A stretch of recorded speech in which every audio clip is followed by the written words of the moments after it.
Hi friends, ഞാൻ ജനിച്ചു വളർന്ന എൻ്റെ ഗ്രാമത്തിലെ കാഴ്ചകളാണ്. വേമ്പനാട് കായലിനോട് ചേർന്ന് കിടക്കുന്ന കൈതപ്പുഴ കായലിൻ്റെ സംഗമ സ്ഥാനമാണിത്. 5 കൈവഴികൾ സംഗമിക്കുന്ന സ്ഥലം. ഇതിനോരത്താണ് ഞാൻ വളർന്ന വീട്. വീടിൻ്റെ വിശേഷങ്ങൾ ഞാൻ മറ്റൊരു വീഡിയോയിൽ പറയാം. കേവലം ഒരു പാലം നിർമ്മാണമായിട്ട് നിങ്ങൾക്ക് തോന്നുമെങ്കിലും ഞങ്ങൾ ഇരുകരക്കാരുടെയും സ്വപ്ന സാക്ഷാത്കാരമാണ് ഈ കാണുന്നത്. എൻ്റെ പഠനകാലത്ത് ചേർത്തല NSS കോളേജിലേക്ക് പോയിരുന്നത് ഈ പാലം നിൽക്കുന്ന സ്ഥലത്തിലൂടെ കടത്തുവഞ്ചിയിലാണ്. ധനഞ്ജയൻ എന്നു പേരുള്ള അല്പം പ്രായമേറിയ ആളായിരുന്നു അന്നത്തെ കടത്തുകാരൻ. ദാ ഈ കാണുന്ന പച്ചപ്പുള്ള കരയിലാണ് എൻ്റെ വീട്. പാലത്തിൻ്റെ നിർമ്മാണം തുടങ്ങിയിട്ട് വർഷങ്ങളേറെ പിന്നിട്ടു. എല്ലാവരും പ്രതീക്ഷയോടെയുള്ള കാത്തിരിപ്പാണ്. ഏതാണ്ട് പൂർത്തീകരിക്കാറായി. പാലത്തോട് ചേർന്ന് കരകളിലേക്ക് ചെറിയ റോഡുകളും സ്ഥാപിച്ചിട്ടുണ്ട്. നല്ല വിശാലമായൊരു പാത തന്നെയാണ് ഇപ്പോഴിത്. നാളുകളേറെ പിന്നിട്ടെങ്കിലും സുന്ദരമായൊരു പാത വരുന്നതിൻ്റെ സന്തോഷം പറഞ്ഞറിയിക്കാൻ വയ്യ. ദാ കാണുന്നതാണ് പള്ളിപ്പുറം എന്ന പ്രദേശം. അവിടേക്കാണ് നമ്മുടെ പാലം എത്തിച്ചേരുന്നത്. ചേർത്തല അരുക്കുറ്റി റോഡിൻ്റെ സമാന്തര റോഡായി ഇത് മാറും പൂർത്തീകരണത്തിന് ശേഷം. അകലെ കാണുന്ന പച്ചപ്പ് നിറഞ്ഞ ഭാഗം വയലാർ എന്ന പ്രദേശമാണ്. വയലാർ രാമവർമ്മ സ്കൂളിലാണ് ഞാൻ പഠിച്ചത്. എൻ്റെ കുട്ടിക്കാലത്ത് ഞങ്ങൾ ഒരു ചെറുവടിയിൽ ചൂണ്ടയും നൂലും കോർത്ത് ധാരാളം മീൻ പിടിച്ചിട്ടുണ്ട്. ഇന്നും അത്തരം മീൻപിടുത്തമുണ്ട്. പക്ഷേ അത് ആധുനിക ചൂണ്ടയ്ക്ക് വഴിമാറി.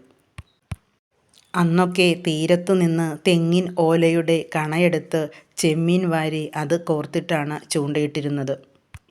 കക്ക വാരി പൊട്ടിച്ച് അതിനുള്ളിലെ ഇറച്ചിയെടുത്ത് കോർത്തും ചൂണ്ടയിട്ടിരുന്നു. സീസണാകുമ്പോൾ ചീന വലകളൊക്കെ സജീവമാകും. 3 കരകളെ ബന്ധിപ്പിക്കുന്ന രീതിയിലാണ് പാലം നിർമ്മിച്ചിരിക്കുന്നത്. ഈ കാണുന്നത് ചെങ്ങണ്ട എന്ന പ്രദേശത്തേക്ക് പോകുന്ന ജലഗതാഗത മാർഗമാണ്. ഇന്നിപ്പോൾ പാലം വന്നതോടെ യാത്ര എളുപ്പമായി. നല്ല ആഴമുള്ള ഭാഗമാണിവിടം. ചിലപ്പോഴൊക്കെ ചുഴി പോലെ രൂപപ്പെടാറുമുണ്ട്.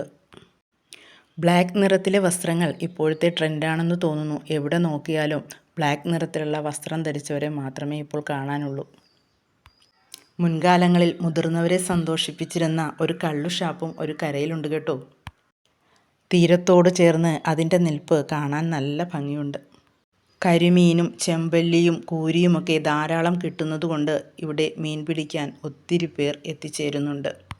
എൻ്റെ വിവാഹത്തിന് മുമ്പൊക്കെ രാവിലെ ഉണർന്ന് കായലിലേക്ക് നോക്കിയാൽ ഒത്തിരി ചെറുവള്ളങ്ങളിൽ ആഴമുള്ള കായൽ ഭാഗത്ത് ചൂണ്ടയിടാനായി തുഴഞ്ഞു പോകുന്ന കാണാം. നല്ല സുന്ദരമായ കാഴ്ചയാണത്. കുടുംബസമേതം മീൻ പിടിക്കാനെത്തുന്ന കൊട്ടവഞ്ചിക്കാരെയും അന്നൊക്കെ കാണാമായിരുന്നു. ഷാപ്പിനടുത്തേക്ക് നീലക്കുപ്പായമിട്ടൊരു വഞ്ചി അടുപ്പിക്കുന്നുണ്ട്. കരയിലേക്ക് കടത്തുകാരനൊപ്പം ഇറങ്ങാൻ മറ്റൊരാളുമുണ്ട്. ഷാപ്പിൽ കള്ള് ലക്ഷ്യമാക്കിയാവാം. കരയിൽ ബൈക്കിനരികിൽ കറുപ്പണിഞ്ഞ 1-2 പേരെയും കാണാം. ടൂറിസം രംഗത്ത് ഇനിയും വളരാനുണ്ട് ഞങ്ങളുടെ ഗ്രാമം. കായലിൽ പായൽ തെങ്ങി ഗതാഗതം തടസ്സപ്പെടുന്നതും പിന്നീട് ഉപ്പുകയറി പായലുകളൊക്കെ നശിക്കുന്നതും പ്രകൃതി നൽകുന്ന ഒരു കാരുണ്യമാണ്. തണ്ണീർമുക്കം ബണ്ടിൻ്റെ ഷട്ടറുകൾ താഴ്ത്തുമ്പോൾ വേലിയേറ്റ സമയത്ത് വെള്ളം പറമ്പുകളിലേക്ക് കയറി വരുന്നതാണ് ഈ ഗ്രാമവാസികൾ നേരിടുന്ന പ്രശ്നം. കായലിന് ആഴം കൂട്ടുന്ന ചർച്ചകളൊക്കെ ഇപ്പോൾ നടക്കുന്നുണ്ട്. അങ്ങനെയായാൽ വെള്ളക്കെട്ടൊഴിവാക്കി ഇടവഴികൾ സുന്ദരമാകുമ്പോൾ ഒരു ടൂറിസം പറുദീസയായി ഞങ്ങളുടെ ഗ്രാമം മാറും.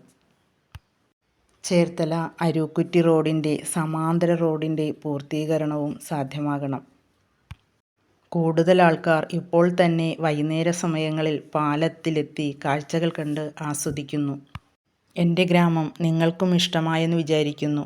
വീഡിയോ ഇഷ്ടമായാൽ ലൈക്ക് ചെയ്യണേ, സബ്സ്ക്രൈബ് ചെയ്യണേ, ഷെയർ ചെയ്യണേ. ഇനി മറ്റൊരു വീഡിയോയിൽ കാണാം.